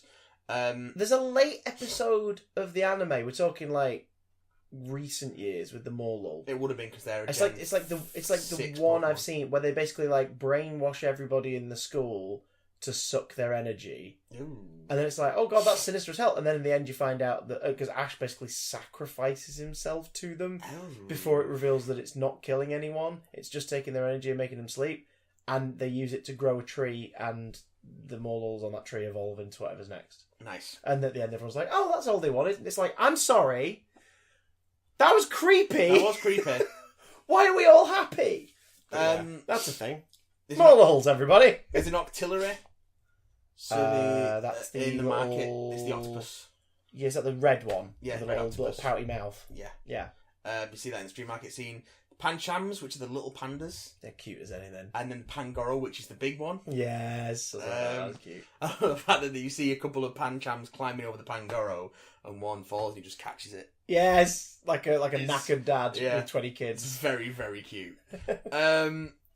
Pidgeot. Yeah. See a lot of Pidgeots flying around. Oh, that was another one I was thinking, because I'm sure you see Pidgey in that same flock. You might do. But no Pidgeotto. Pidgeots have the head plume. That's the difference. Yeah, they've got the big yellow and pink. Because Pidgeotto's just got the little pink one, hasn't it? Like a little pink sort of mullet. Purloin, which is the little purple cat that I was trying to think of the name of before. You see one of them following someone around. Purloin. Rattata. Yeah, again, not focused on, but just scurrying around at the docks. Because you got a dock scene, you need some rats around the crates. Oh, we don't have rats, we got rattatas. You got Rufflet, which is the baby version of Braviary. Yes. It's like a little chick with a big fluffy head. Fluffy white head. Slacking, which is the giant sloth. Oh, there was snoozing. Every single one of them was sleepy. Yeah. They have an ability in the games. They have which means that they only act every other turn. Oh, fair enough. Because they're so sleepy. But I'm guessing it's a pretty devastating attack. It's a pretty. No, it doesn't matter what attack it uses. It only acts at every other turn. Okay. But yeah, they're pretty strong. Snorlax. Again, you just see one snoozing in the middle of the road. Which, I mean, I'm sorry, because the Machamp was redirecting traffic around the Snorlax. That's got to be just a straight up nod to like red and blue. Yeah. That's what Machamp needed. That's what Snorlax do. Well, that Machamp needed was a magic flute. It was a goddamn poker flute to play some tunes, son. Some Spearow. There's some Spearow flying around, so you might have thought one of them was a Pidgey, maybe. Oh, because they've got more kind of spiky cheeks, tiny thing, feathery cheeks. Squirtles are as auxiliary firefighters, which might be one of the most amazing things I've ever seen in my entire life. Torterra, which are the giant. Well, there's the regular size ones, the little grass turtle dudes. And then there's the enormous... semi-mutated ones. The ones that have been subject to experiments who are... Basically the lands outside of the compound. An entire forest on the back of several turtles. Which is where you get that huge... the stuff you see in the trailers of the land folding in on itself. I do hope someone's going to go and check in on them. Nah, just leave them be.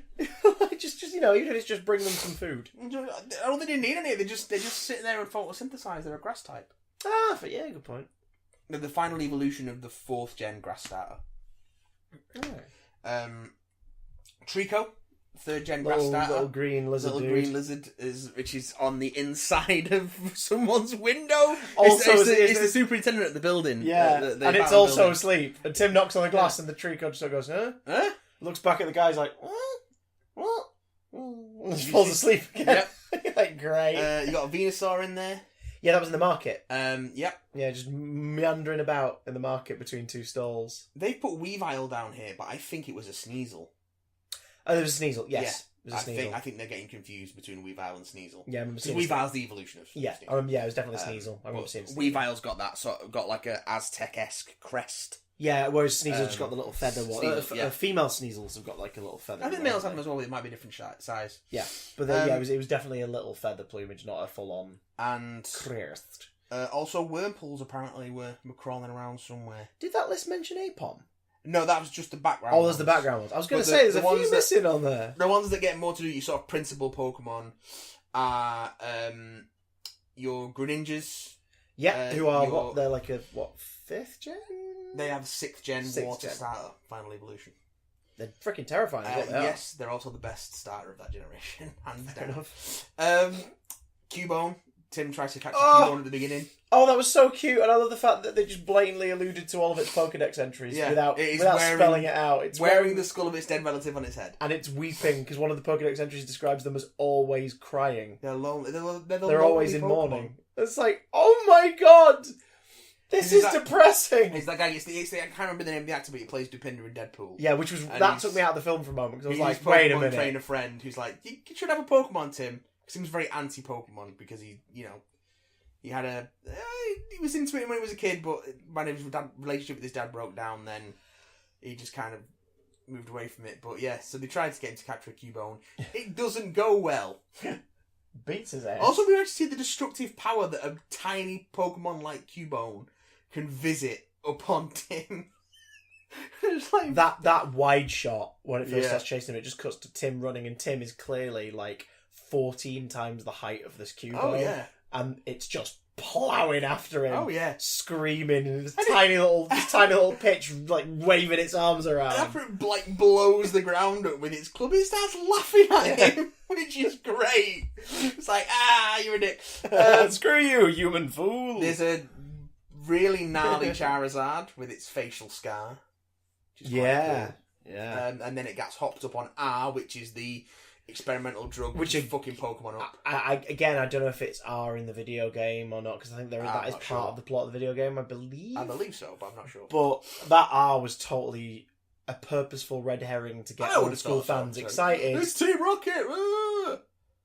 Well, in the end I was like, who is Bill Nye playing? Because I didn't look it up beforehand. I was like, he's not Giovanni. Bill Nye could totally do a Giovanni. He could do if they were going for the older Giovanni, which he must be, because this movie subtly acknowledges the events of Pokemon the first movie happened. Pokemon Red and Blue. And this is 20 years later.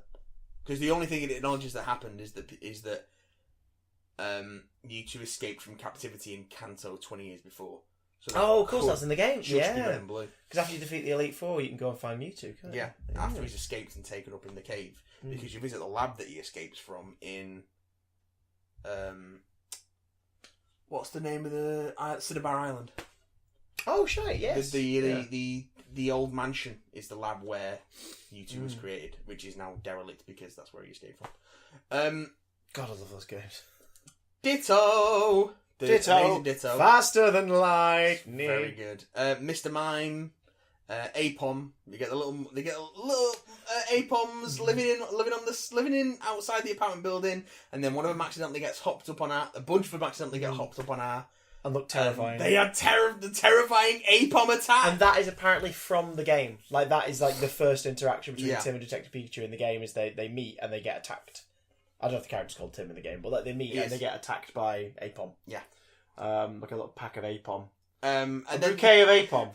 A bouquet Pom. Super cute when the hour wears off and they follow Tim and give him his trousers back. After sort of wearing them. Yeah, well, there's one in each leg. Yeah. And they're just sort of walking on their tails, which is really cute. Like, there's just so much imagination and fun and love in the way the Pokemon act and react to the world around them. Got Ludicolo, of course, at the coffee shop. Yeah. Terrifying. Ludicolo is one of my favourite goofy Pokemon. Yeah. Because it is just so odd. It is a sombrero, lily pad sombrero wearing, dancing duck thing. Ah, yes. The old duck thing. Of course it works as a barista, why wouldn't it? We could put drinks on its sombrero. Indeed. Yeah, you could serve coffee off its lily pad. Snubble. They got Quen Watanabe is his Snubble partner, which is grumpy until he gives it a scritch. Which was so cute. So it's exactly like a dog. I love that he has a Snubble as well and not a Gramble. Yes. He doesn't have a big butch Gramble as a Snubble. Adorable little Snubble. I wonder how big Grambles are in the scale, because that was a pretty big Snubble. They would probably be like 6 feet tall. Good lord. I'm not sure if they've gone off the accuracy of the Pokédex measurements. I think they've sort of taken a mix from what I can tell. Because none of them... Because it is inconsistent. Like, cause especially when... But that's why you don't see something like a Wailord, for instance. Because Wailords are like 200 feet long. Good lord. So, Sweet lord. They stay away from the more extreme end of the sizing. For now. The sizing scale. We also get, of course, Pikachu and Psyduck. Psyduck, Lucy's little Psyduck, who is adorable. And apparently is on the constant verge of exploding. Yep. So needs a foot massage. And then, of course... I love the fact that it was aware that it was dangerous, so it was just like making them pamper. It blackmails Pikachu into giving a foot massage. Which is great. And you can tell, even though it's doing... Again... In the animation, there's so much character, you can tell how smug that Psyduck is about blackmailing Pikachu into giving it a foot massage. It's like, rub my feet or I'll explode and kill you all. In this tiny car. Pikachu in a baby seat. It's so good. God, I forgot about that. And Lucy's also carrying around Psyduck in this backpack. Yes. For which Catherine Newton had to wear like a £20 weight to make sure that it was look right. When she was carrying Psyduck. It's just there's so much character in them. Yeah. And you just actually care about them as characters. But yeah, what the big old plot. So we mentioned R, and that's this gas which they can use to put Pokemon in like a agitated feral state. And apparently Mewtwo can produce this. Well, they experiment on Mewtwo to create it, but also they discover that Mewtwo can merge the consciousness of humans and Pokemon. So you build now your character, Howard, what's his name? Howard Eagleman. Howard the Psyduck. He founded Rhyme City for people and Pokemon to live together, and he's like got a degenerative illness, so he's in a wheelchair, and he wants to. It turns out that he's the bad guy. He's been the bad guy all along. He hired Harry to recapture Mewtwo, but Harry and Pikachu, after they recaptured Mewtwo, were like, "No, we're not going to do this." And then they set Mewtwo free, for which they were attacked by the Greninjas, and then Mewtwo put Harry's soul consciousness inside Pikachu. Basically, Harry's body was close to death. Yeah. So he sort of takes the body in his omnipotent psychic kind of. It's not physically there anymore. He's made it fade away, and he has it somewhere kind of way. Yeah. Which makes me think, oh my god, has Mewtwo just got like a mind fridge full of corpses? Mewtwo is essentially a physical god. Yeah. So he makes Harry fade away, wipes the Pikachu's memory so that it's not in danger. Well, I think it's a side effect of the merging is that Pikachu forgets a lot of this stuff. And then he puts, spoiler alert, again, in the spoiler section, Harry's consciousness into the Pikachu. So which it's is a why Pikachu. It can talk and how. It's kind of halfway house between them, because the Pikachu's desires take charge. Because at the end, Harry says, like, for some reason I've got a taste for coffee. Yeah. And you realise, that's something the Pikachu's always wanted to do, but it's never like had the ability to order a coffee. I don't know. I think the Pikachu could drink coffee. It could. True. But that's the reason that Ludicolo's in the coffee in the coffee shop. Yeah. So Pokemon can order coffee from the Ludicolo. That makes perfect sense. Maybe they just never went in that coffee shop because like Harry doesn't like coffee, so the Pikachu's never been in. No, I think it's implied. And now he's got the freedom, but not the cash. I think it's implied that Pikachu has always liked coffee. Fair enough. Because it's not like a thing where he's like, coffee! Oh, yeah, true. I've never drank this before. He's like, I'm going to drink some coffee. I'm sorry. It was piping hot. So good. So good. So, like, that's really what was going on. But Bill Nye's plan was he didn't want to stay in his crippled body. But also... So was studying evolution, the Pokemon evolution as a means to move on, and decided that was his goal. Framed it to the city that evolution was just sort of like that. We should aspire to be like Pokemon, to become better and become to the best versions of ourselves. What we really meant was, I'm going to turn me into a Pokemon so I can be strong and powerful, but unlike the body I'm in. But I'm also going to use the most powerful Pokemon of all to be my body.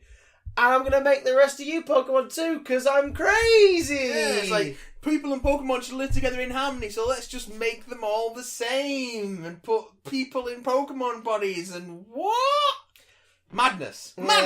Yeah, it lost me a little on that. I think it's because of how sort of adult and sort of dark some of the themes had been for the first two acts. That felt very Saturday morning cartoon all of a sudden. Oh yeah. As part of the like wider Pokemon mythology, it's the sort of thing I can imagine happening in a Pokemon film. Absolutely the kind of thing that would be the plot, that like would be a Team Rocket's Team Galactic's plot in one of the main series games. Yeah. Like look at the plots they've had. Team Rocket, we want to steal all the Pokemon. Team Aqua and Team Magma, we want to flood / burn the world and start again from scratch. Team Galactic, we want to start a new dimension and start it off from scratch.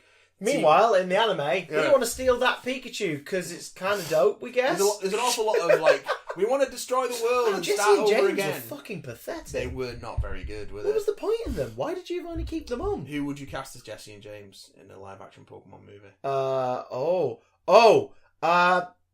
I'll give you a James if you give me a Jesse. Yeah, because James, a bit older, in his 30s. Okay. John Mulaney. Oh, that's quite good. Because he's got the right level of kind of camp, and the voice could be sort of similar to the anime. Quite good. Plus, I'd like to see him with purple bangs and curtains. Stephanie Beatriz, Jesse. Ooh, okay. Yes. Yes. Yes. Yes. How big is the hair?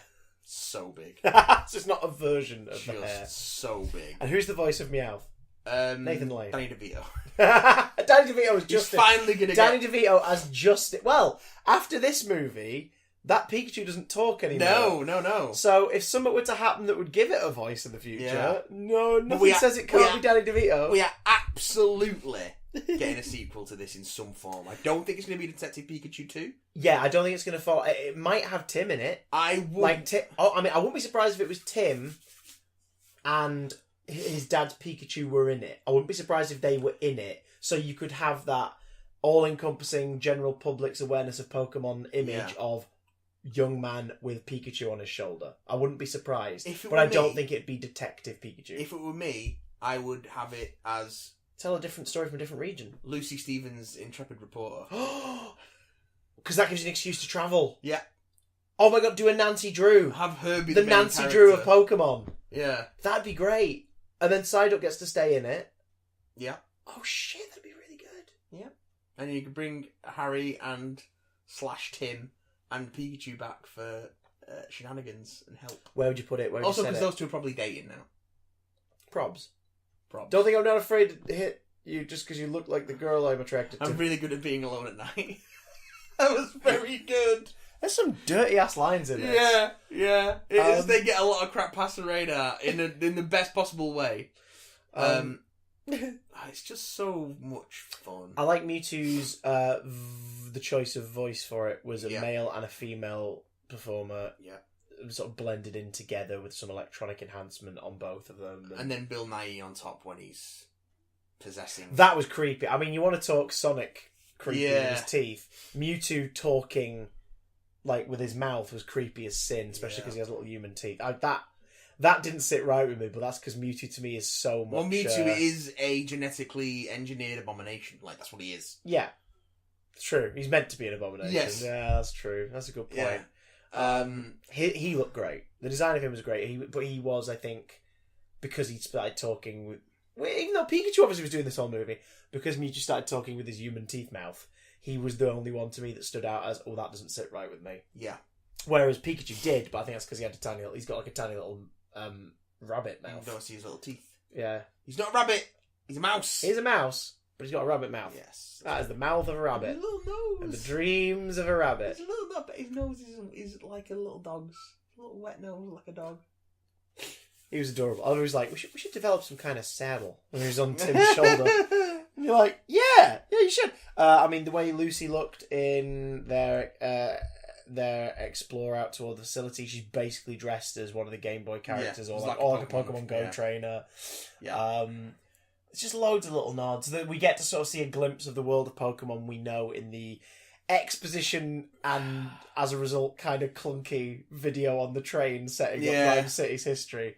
I can't remember who it is now, but apparently the guy who's the trainer in the stadium in that sequence is somebody of note. I think it's like somebody who does a voice or something for the game. I think he's the voice cameo actor or something for Tim in the original game. That's it. That's it. And that's by it. extension, the Japanese dub voice actor for Tim for the film. That's it. Like I remember reading it and going, "Oh, that's cool," and then I forgot what it was. But that's what it is. Because in that you get to sort of see Pokemon. You get to basically see Pokemon Stadium in live action briefly in that sequence. You see people catching Pokemon, and it fucking rules.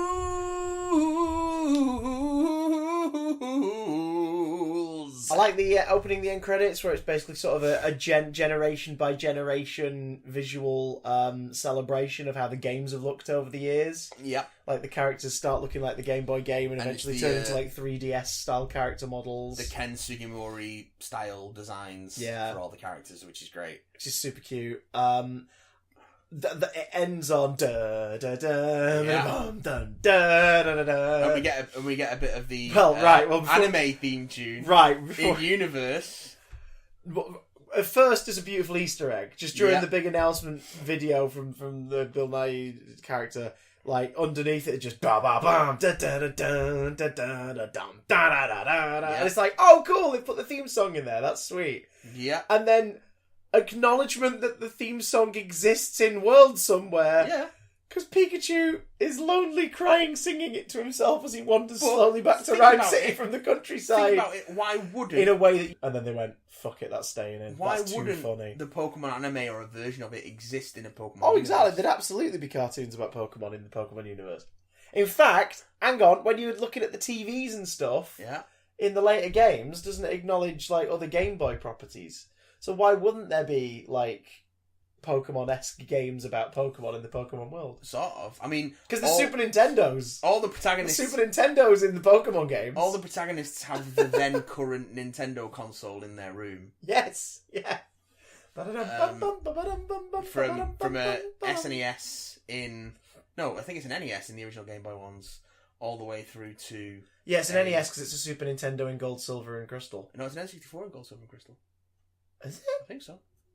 Or is it the Soul Silver remakes is an N64? Because I know they came. I know they came around the time of the Wii. Maybe, but because they were remaking the in Diamond generation. and Pearl, it's a Wii. Yeah, and in Ruby, Sapphire, and Emerald, it's a GameCube. And in is there a Wii U? It's a Wii U in X and Y. Brilliant. And I think in Sun and Moon. Oh god, that's going to be really weird in the next one then, because the next one is going to be a Switch. In the Switch game. Yo, I heard you like Switches, so I put a Switch in your Switch so you can switch while you switch. Oh my god! Yeah! That's so strange. But it's stuff like you watch the TVs and it's like, if you are a male character, the end of Stand By Me is on there or something, because it's like 4 boys walking down a railway track. Yeah. Stuff like that. So it doesn't, it sort of does, but... It's also... Peach sings the theme tune, damn it. There are shows about Pokemon in the world of Pokemon.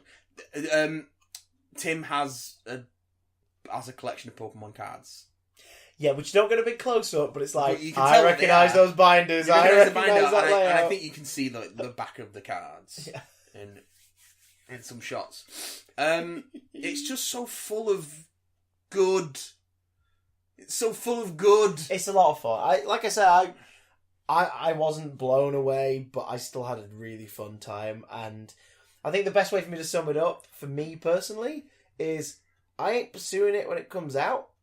But when I eventually stumble into HMV in about 1.5 years, 2 years' time... There's not going to be any HMVs in 2 years' time. When I stumble onto whatever equivalent website they create to get rid of HMV stock in 2-3 years' time, when I hit the 5 Blu-rays for £30 bundle... And if Detective Pikachu's in there, I'm picking it up because I will revisit it again. I enjoyed it a lot, and I not like they need my money to make a difference, but I want to financially show them that yes, I would like more of this, please. Yes, please be making more of these. Yes, please. Christopher, Matthew, let's do some emails. Not emails. We haven't done any emails for ages. Because our last 2 episodes have been so bumper edition. We had to create whole new technology just to contain them. We're going so far back. Walter Peck's trying to get it shut down. It's that dangerous what we've had to make to store these. We're going so far back that we've got an email from Tom Monty that he wrote on 420.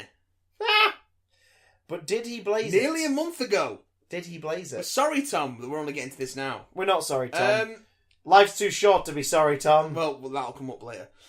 Dear Christopher and Matthew. Dear Tom Montague. Happy 420 at time of writing. I hope you had a good one. It was a normal... What was I doing on 420? Probably nothing.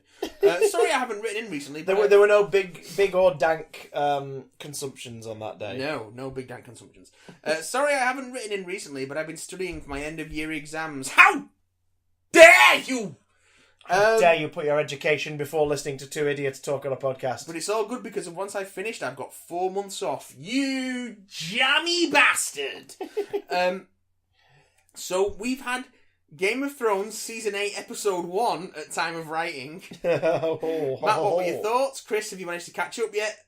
I was quite upset about the length because it was only 54 minutes because there's only 6 episodes.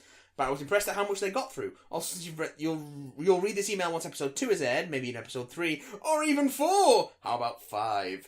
Feel free to give your thoughts on that too. Let's give our thoughts on Game of Thrones. We can't talk about Game of Thrones anymore. I think legally we're not allowed to. We'll now. probably talk about it more next week after it's all wrapped up. What we will do... I think we've covered it at the start. I'm fairly keen on this season. I get that people have a bit of a backlash about it. But I'm disappointed that characters aren't getting necessarily the send-off that you think they deserve, but also, am I really entitled to that as an audience member, or is it just what serves the story? Is the story bad if it doesn't give me what I want? No. So, but I enjoyed it. I think no, it's not. The sacking of King's Landing in episode 5 was fucking stunning. It was basically a war movie, and for all the trumpet noises they made about how great the battle scene in The Long Night was, being like, oh, it's like Helm's Deep all over again. It's like, but the stuff with Dany raising King's Landing was not that shit out of the water. And also, I'm just happy that we finally got Clegane Ball! Because I was worried we weren't going to get it, but we did. So... Congratulations! I'm so happy. You got 2 giant dudes hitting each other. Fucking die! Time to get randomly philosophical. Fucking hell, Tom. What are your thoughts on mortality? Do you fear death? What's the minimum age that you'd feel happy dying? I'd be happy if I got to 50 TBH. Fucking hell, Tom. I am deathly afraid of dying. My minimum age I want to get to is to never die. I take medication so I can sleep at night. Because I am very anxious about my own mortality. What about you, Chris?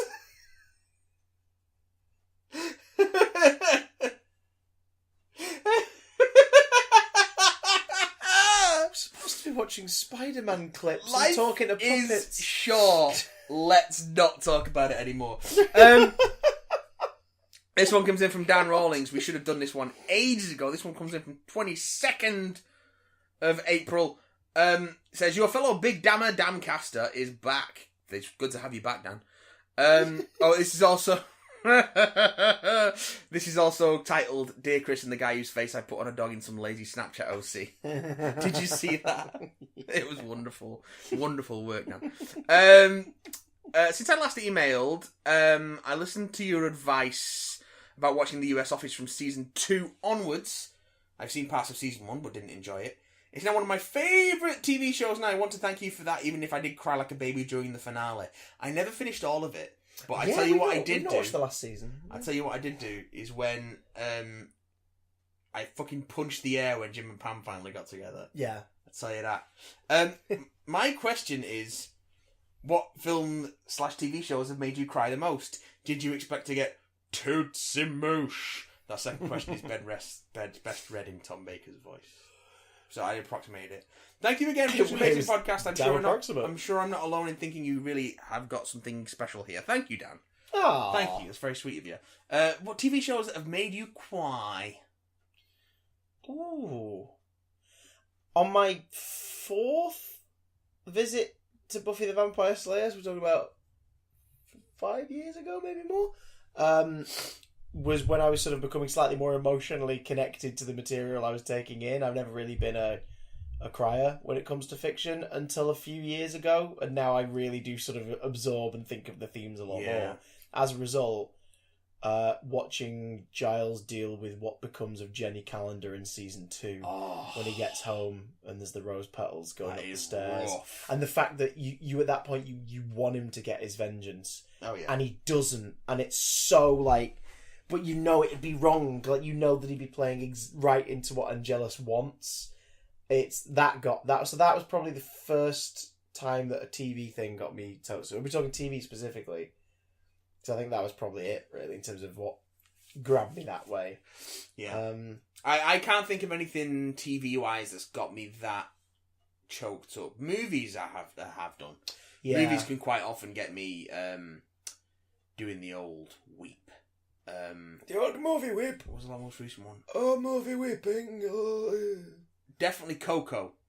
Oh! Had me just in pieces. Oh god, yeah, cinema and home viewing. I broke down each time. Absolute pieces. But I'm not sure. Nothing now. I think that was the most recent. Didn't cry, but felt like I'd gone on one hell of a journey when I finished Breaking Bad.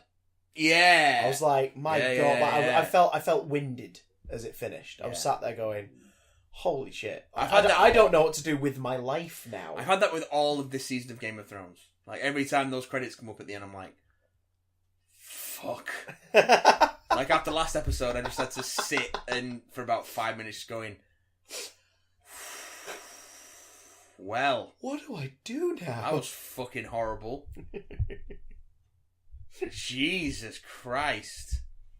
But yeah, I didn't sleep very well after watching the first 2 episodes of Chernobyl. Because that's gonna do it. Because that show is deeply unsettling. Like, it's not particularly graphic. Like, there are people suffering from radiation poisoning and burns and stuff in it, but it's not graphic at all. Like, you see people with some nasty burn wounds and a bit of vomiting and things like that. But not like... It's not like... splatter movie style people melting into puddles of goo, you know, that shit. 'Cause it's all, you know, it's a real thing and it's realistically depicted. But the atmosphere of it is so oppressive. Like the second episode ends with basically they had to send 3 people down into the water tanks underneath the exploded reactor, so they could empty the water tanks before the radioactive slag that used to be the core melted through the floor and hit the tanks and created a giant steam explosion that would have rendered most of Eastern Europe uninhabitable.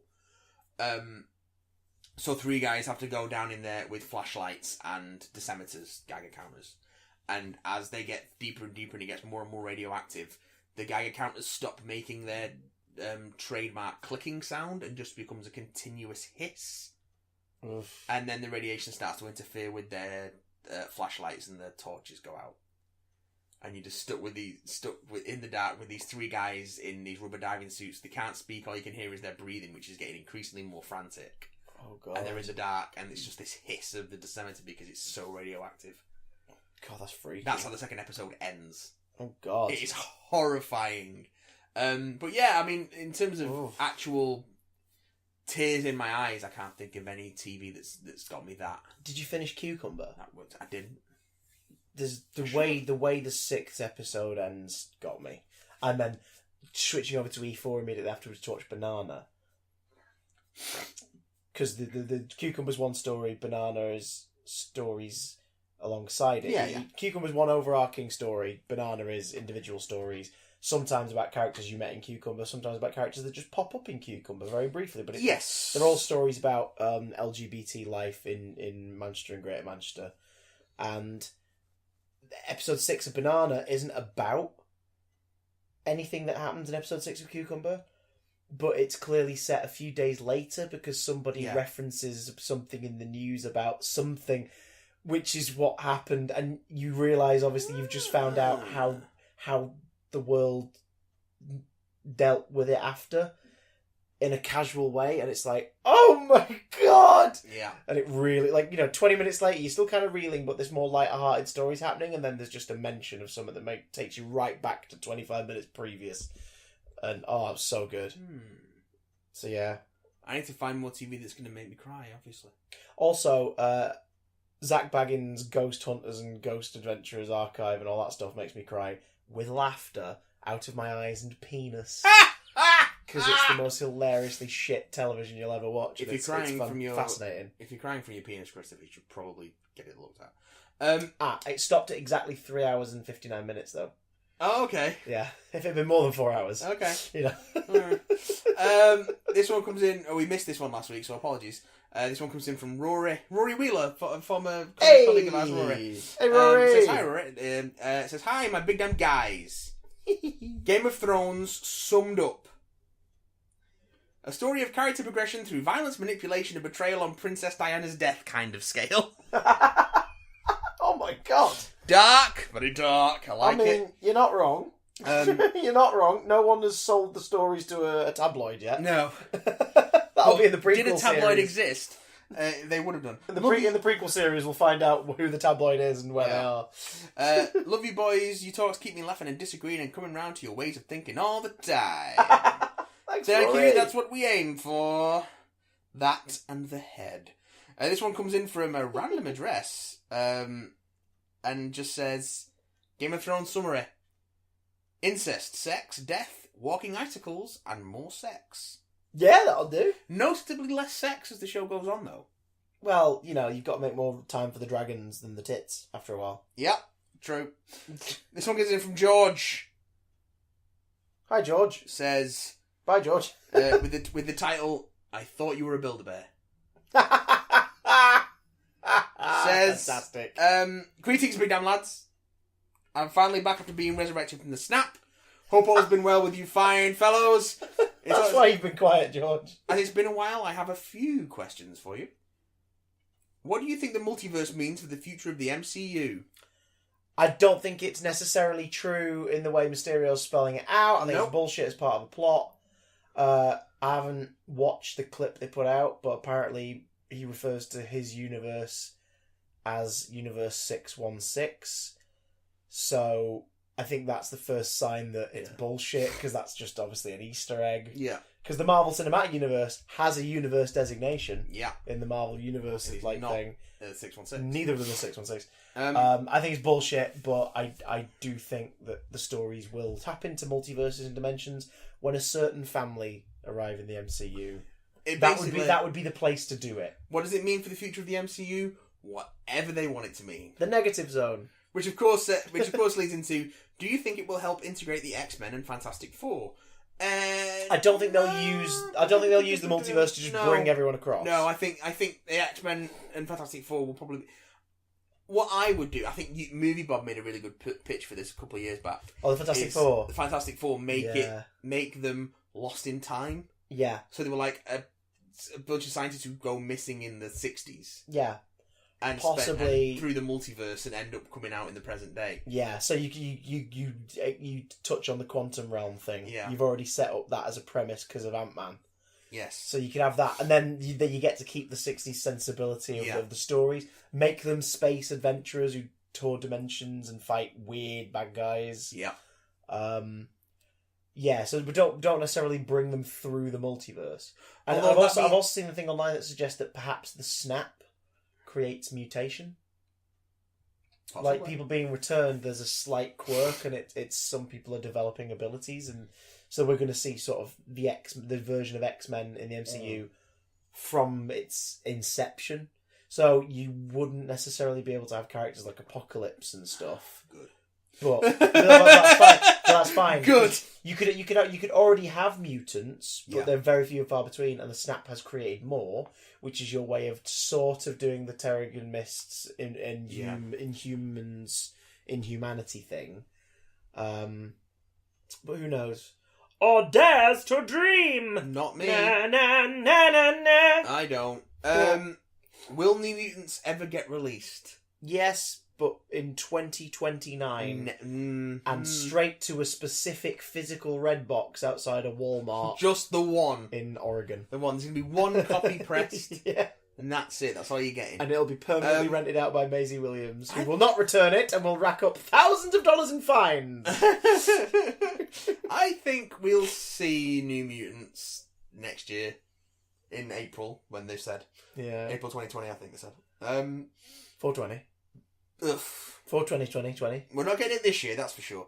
And Chris, have you gone cross-eyed from Matt's in-depth explanation of the Game of the Thrones? No, it made me understand it way more than my wife's explanations ever have. Because I'm a fucking professional. You cut out the chuffer. You didn't leave the chuffer in. I left a fair bit of chuffer in.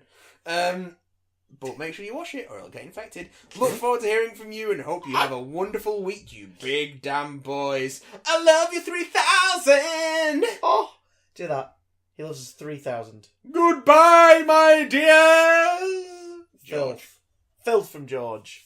Thank you, George. And finally, we're going to end the note on a little bit of weirdness.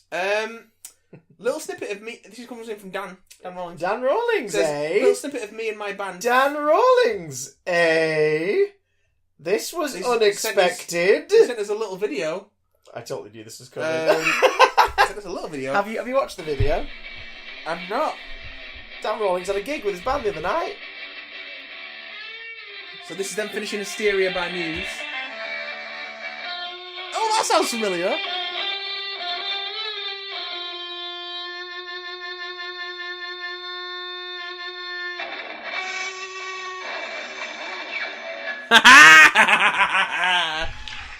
I like that. Dan, give a little Big Damn shout out. Snuck a tiny bit of the Big Damn theme into their set. Very much appreciated. Love it. Thank you, Dan. Thank you for that, Dan. He gave me a nod the other day. He said, "Do you think Matt wrote the Big Damn theme? Did you think he'd mind if I play?" I went, "Not only do I think he would not mind, I think he'd very much appreciate it. Send us a clip." So I very much appreciate it. Thank you. Still need to actually make a full song length version of that. Only if I can write lyrics for it that will never be used, but mean I co-own the theme. All right, Gene. Star Trek, something romance, or whatever. The Roddenberry Maneuver.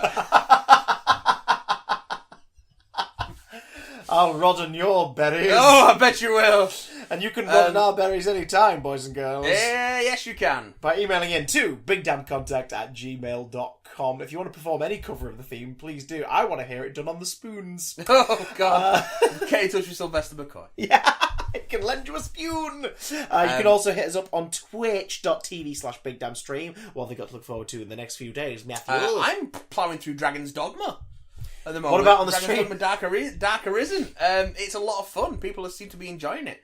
I don't know how long we're going to be playing it because it's a fucking long game, but hey, we'll just see how we go. It's an adventure in backlogging after all. It is an adventure in backlogging. Star Trek font. Just, again, the Roddenberry Maneuver. No. So yeah, come and join me for that. Keep an eye on Twitter. It's usually Tuesday and Thursdays, but because of my shitty day job, things get in the way and I have to move it around. So keep an eye on Twitter. I'll always tell you a couple of hours before we go live. And what's the Twitter? It is at Big Damn Cast. And what's the YouTube? Big Damn Channel. And what is the airspeed velocity of an unladen swallow? What was the line? African or European? African or European? I don't know that. Oh. Yes? A quiver of Meridas.